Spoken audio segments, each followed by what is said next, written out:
দক্ষিণ কোরিয়ায় ১৮১ আরোহী নিয়ে বিধ্বস্ত হয়েছে একটি বিমান। দুজনকে জীবিত উদ্ধারের পাশাপাশি উদ্ধার করা হয়েছে ৮৫ মরদেহ। বাকিদেরও বাঁচার সম্ভাবনা নেই জানিয়েছে দেশটির ফায়ার এজেন্সি। এই তথ্য নিশ্চিত করেছে দেশটির সংবাদ সংস্থা ইয়নহাপ। রোববার স্থানীয় সময় সকাল ৯টার দিকে এই দুর্ঘটনা ঘটে। মুয়ান আন্তর্জাতিক বিমানবন্দরে অবতরণের সময় রানওয়ে থেকে ছিটকে যায় বিমানটি। ঘটে অগ্নিকাণ্ড এবং বিস্ফোরণ। শ্রীলঙ্কা আবারও রপ্তানিতে শীর্ষে।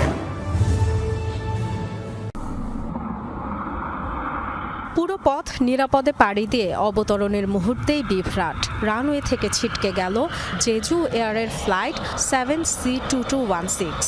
দেয়ালের সাথে ধাক্কা খেয়ে আগুন ধরে যায় বিমানে। পরপর কয়েকটি বিস্ফোরণের তথ্য জানিয়েছে প্রত্যক্ষদর্শীরা। ১৭৫ যাত্রী ও ৬ জন ক্রু নিয়ে থাইল্যান্ডের ব্যাংকক থেকে ফিরছিল বোয়িং 737-800 উড়োজাহাজ। গন্তব্য ছিল দক্ষিণ কোরিয়ার মুয়ান আন্তর্জাতিক বিমানবন্দর। তবে হলো না শেষ রক্ষা। আগুন নেভাতে দ্রুত কাজ শুরু করে ফায়ার সার্ভিস। বিমানের পেছন দিক থেকে দুজনকে জীবিত উদ্ধারও করা হয়।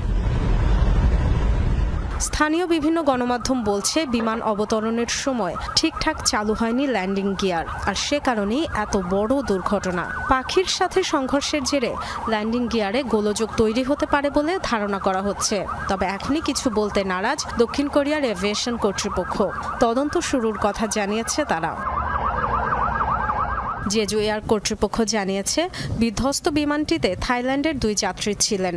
বাকি আরোহীদের সবাই দক্ষিণ কোরিয়ার নাগরিক। পুরো বিশ্বেই নিরাপদ হিসেবে বিবেচিত দক্ষিণ কোরিয়ার এভিয়েশন। বিমান সংস্থা জেজু এয়ারও এত বড় দুর্ঘটনার সাক্ষী হয়নি এর আগে। Dorothy Tasrin, Jamuna news.